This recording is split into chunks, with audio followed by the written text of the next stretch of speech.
주님께서 여러분과 함께 또한 사제의 영과 함께 루카가 전한 거룩한 복음입니다. 그때 예수님께서 제자들에게 말씀하셨다.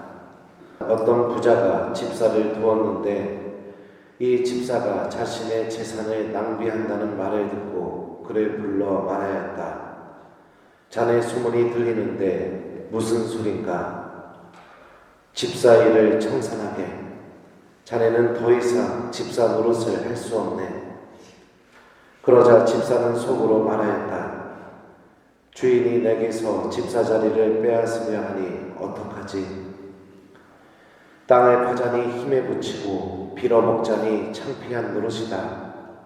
옳지, 이렇게 하자. 내가 집사 자리에서 밀려나면 사람들이 나를 저희 집으로 맞아들이게 해야지. 그래서 그는 주인에게 빚진 사람들을 하나씩 불러 첫 사람에게 물었다. 내 주인에게 얼마를 빚졌소?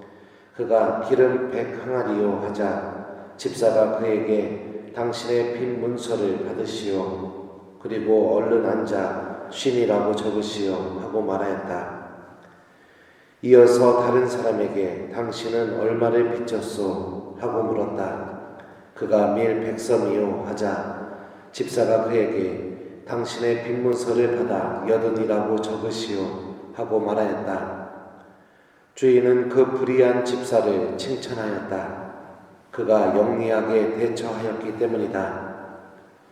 사실 이 세상의 자녀들이 저희끼리 거래하는 데는 빛의 자녀들보다 영리하다. 주님의 말씀입니다. 소서 성령님,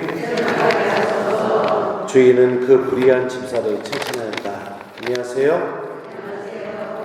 네, 오늘 복음 말씀 참 알아듣기 힘들고 이해하기 어려운 말씀인 것 같습니다. 왜 주인은 자신의 재산을 가지고 마음대로 처리하는 그 집사를 칭찬하였는가?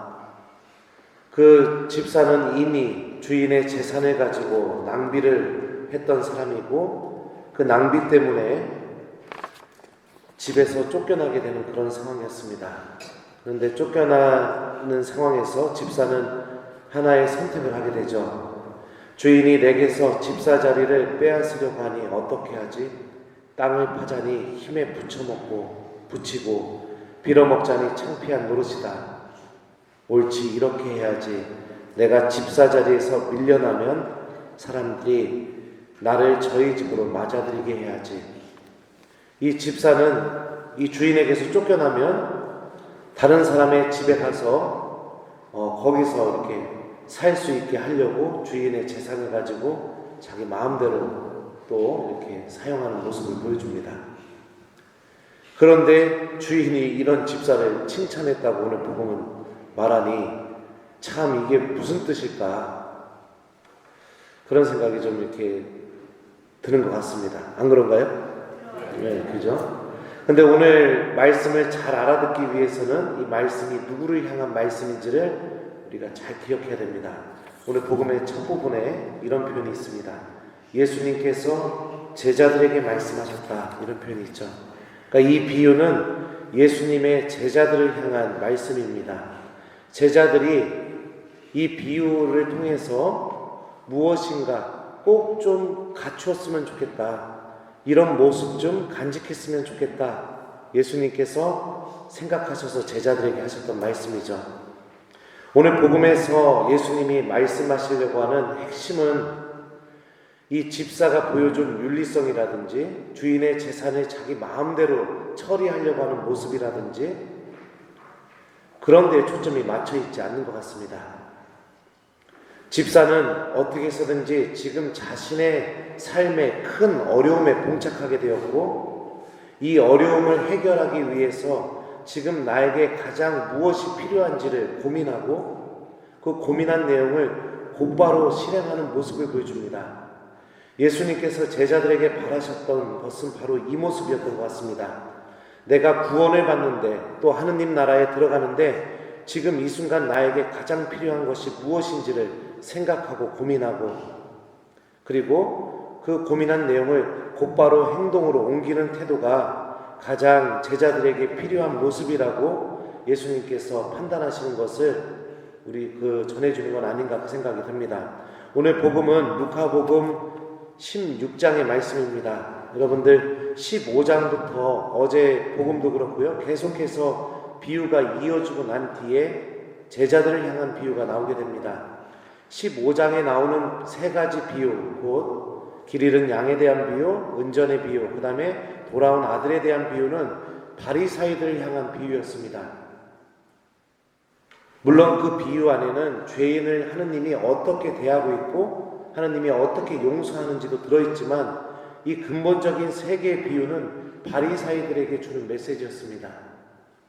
움직이지 않는 신앙생활, 언제나 그냥 타성에 젖어서 머물고 있는 신앙생활, 그냥 율법이라는 틀을만 지키게 되면 내 마음이 어떻던 나는 구원을 받는다고 생각하고 그냥 정체되어 있고 죽어있는 신앙생활, 그런 신앙생활을 사는 이들에게 비유를 하신 다음에 이제 제자들에게 말씀하십니다. 예수님이 바라시는 제자들의 모습은 바로 끊임없이 고민하고 그 고민을 실천으로 옮기는 그런 모습을 갖고 있는 사람이기를 예수님은 바라고 계십니다. 내가 구원을 받는데 지금 나에게 가장 필요한 선택이 무엇인지, 내가 지금 하느님과 관계를 계속해서 유지해 나가는데 정말로 복음이 나에게 알려주고 있는 이 목소리에 대해서 나는 어떻게 선택할 것인지 고민하고 행동으로 옮기는 것, 이것이 오늘 복음이 주는 우리에게 주는 메시지라고 생각합니다. 우리들은 많은 것들을 바라봅니다. 하나님과 함께 살아가면서 하나님만을 바라보지 못하게 되고, 다른 사람들의 그 눈빛이라든지 내가 보여지는 모습이라든지 또 여러 가지들을 생각하면서 하나님과 관계를 맺고 있는 것 같습니다.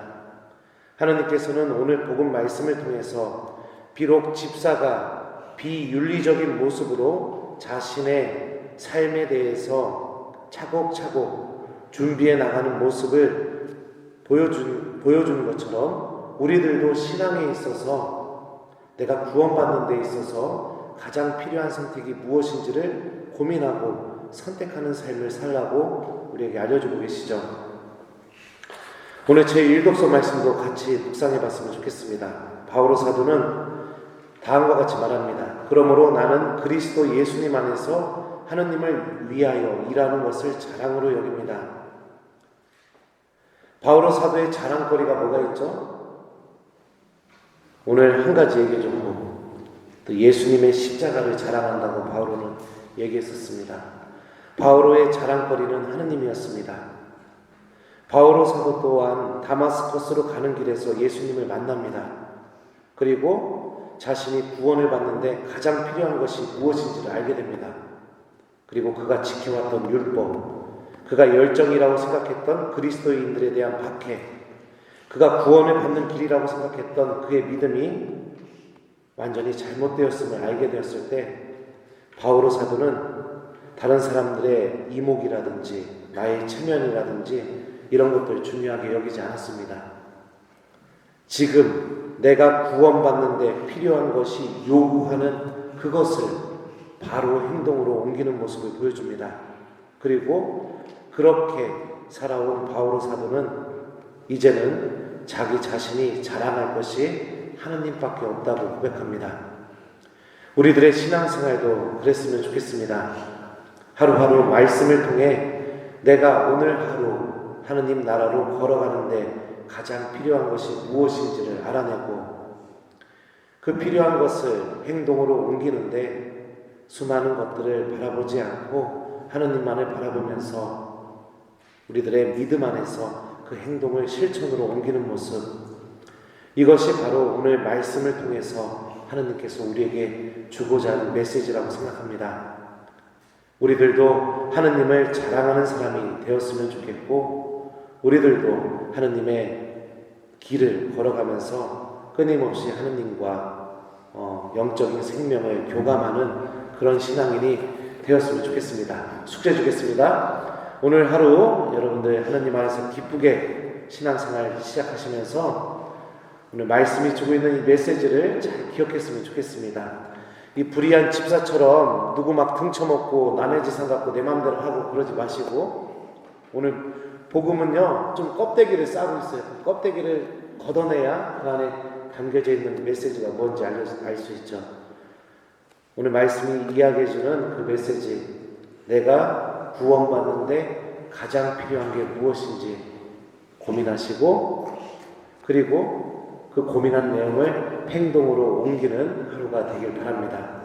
고해성사를 본 지가 하도 오래됐다면 고해성사 보는 게 구원받는데 가장 필요한 행동입니다.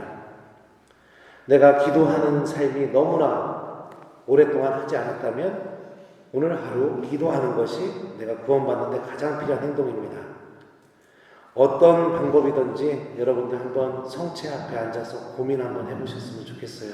예수님, 오늘 하루 내가 구원받는데 가장 필요한 게 무엇입니까? 저에게 좀 알려주십시오 하고 성찰하시고 그 성찰한 내용을 실천으로 옮기는 오늘 하루가 되기 바랍니다. 주인은 그 불의한 집사를 칭찬하였다. 아멘.